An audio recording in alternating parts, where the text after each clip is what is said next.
दिल्ली में कोरोना का कहर जारी है। बहुत ज़्यादा कोरोना बढ़ गया है और उसी के मद्देनज़र पिछले हफ्ते हम लोगों ने 6 दिन का लॉकडाउन लगाया था, जो कि कल सुबह 5 बजे ख़त्म हो रहा है। जिस तरह से तेज़ी से केसेस बढ़ रहे हैं दिल्ली के अंदर, उसको देखते हुए ये लॉकडाउन लगाना बहुत ज़रूरी हो गया था।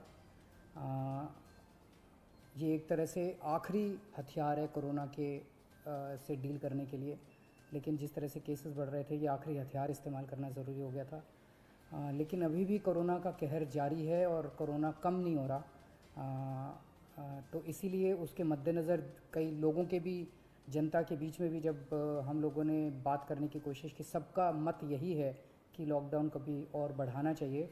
तो लॉकडाउन को दिल्ली के अंदर 1 हफ्ते के लिए और बढ़ाया जा रहा है, अगले सोमवार को सुबह 5 बजे तक के लिए।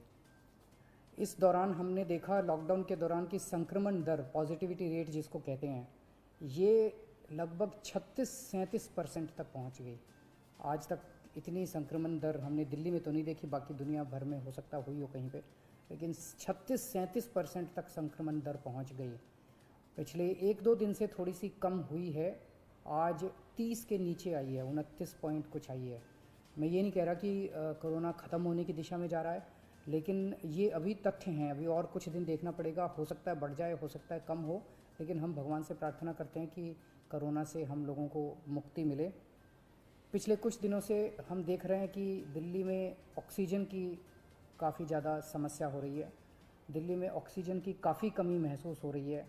हमने दिल्ली की इस वक्त ज़रूरत 700 टन की है और हमें केंद्र सरकार से 480 टन अलॉट हुई है। कल 10 टन और अलॉट किया केंद्र सरकार ने, 490 टन अब दिल्ली को अलॉट हुई है। लेकिन ये पूरी अलॉटमेंट भी अभी दिल्ली में नहीं आ रही है, इसका भी काफ़ी कम, एक तरह से कल 330-335 तक ही दिल्ली पहुंची है। तो 700 टन की ज़रूरत है इतने कोरोना की महामारी में, उसके मुकाबले में 330-335 ही पहुंच रही है। ये दिल्ली जो ऑक्सीजन की कमी है, दिल्ली के अंदर ऑक्सीजन पहुंच नहीं रही है, जगह जगह से जो ऑक्सीजन आनी है, ये एक बहुत बड़ा कारण है जो ऑक्सीजन की कमी जगह जगह अस्पतालों में महसूस हो रही है। लेकिन हमारे ऑफिसर्स, हमारे सभी मंत्रीगण, हमारे सभी लोग रात रात भर पिछले कुछ दिनों में, जब से ऑक्सीजन की कमी हुई है, एक एक अस्पताल जहाँ जहाँ कमी है वहाँ सप्लायर से, मैन्युफैक्चरर से, ट्रक ड्राइवर से जो लेके आ रहा है, उससे फ़ोन कर करके कोशिश कर रहे हैं कि समय पे अस्पताल में पहुँचे। मैं ये नहीं कहूँगा कि सारी कोशिशें कामयाब रही, कई जगह फेल भी हुए हम लोग, और कई जगह हम समय पे ऑक्सीजन पहुंचाने में हमारी टीम कामयाब भी हुई। तो सबसे पहले तो मैं उनको जो रात रात भर काम करके और अस्पतालों तक ऑक्सीजन पहुंचाने की जो लोग भी कोशिश कर रहे हैं, उन सबका मैं धन्यवाद करना चाहता हूं कि इतने मुश्किल समय में इतनी मेहनत कर रहे हैं। क्योंकि ऑक्सीजन इतनी इस वक्त कीमती है, इतनी कम है, तो उसका मैनेजमेंट करना बहुत ज़रूरी है। तो उसको मैनेजमेंट करने के लिए भी अब कल से ठोस कदम उठाना चालू किया। हमने एक वो पोर्टल टाइप बनाया है और ऑर्डर जारी कर दिए गए हैं, जिसमें हर 2-2 घंटे में मैन्युफैक्चरर से लेके और अस्पताल तक, एंड यूज़र तक, हर एक को 2-2 घंटे के अंदर अपनी ऑक्सीजन की पोजीशन बतानी पड़ेगी। कि मैन्युफैक्चरर को बताना पड़ेगा कि पिछले 2 घंटे के अंदर कितने ट्रक उसके निकले, सप्लायर को बताना पड़ेगा कि कितने ट्रक उसके दिल्ली के अंदर, दिल्ली की तरफ जा रहे हैं, अस्पतालों को बताना पड़ेगा कि पिछले 2 घंटे में कितनी इस्तेमाल हो गई, कितने घंटे की और बच गई।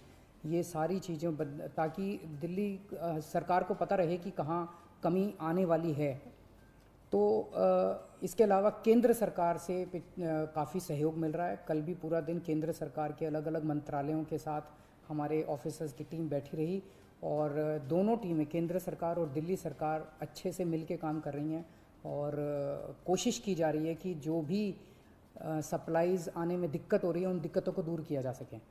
और मैं समझता हूँ कि आने वाले कुछ दिनों के अंदर ये बहुत ज़्यादा अफरा तफरी का जो आलम है, ये ठीक हो जाना चाहिए। कल हम पूरी कोशिश कर रहे हैं कि जहाँ से भी, और केंद्र सरकार से तो मदद मिल रही है, और भी जहाँ से भी हम लोगों को ऑक्सीजन मिल सके, ऑक्सीजन के टैंकर मिल सके, पूरे देश से, दुनिया भर से हम पूरी कोशिश कर रहे हैं।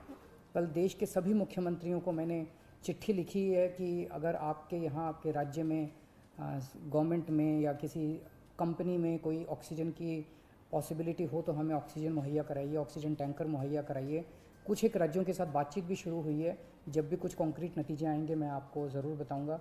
लेकिन बहुत ज़्यादा कठिन परिस्थिति है, इन कठिन परिस्थितियों के अंदर सब मिल के काम कर रहे हैं। मैं उम्मीद करता हूं कि ये जो इतनी बड़ी इमरजेंसी क्रिएट हो गई है, इससे हम लोगों को जल्द छुटकारा मिलेगा। बहुत बहुत शुक्रिया।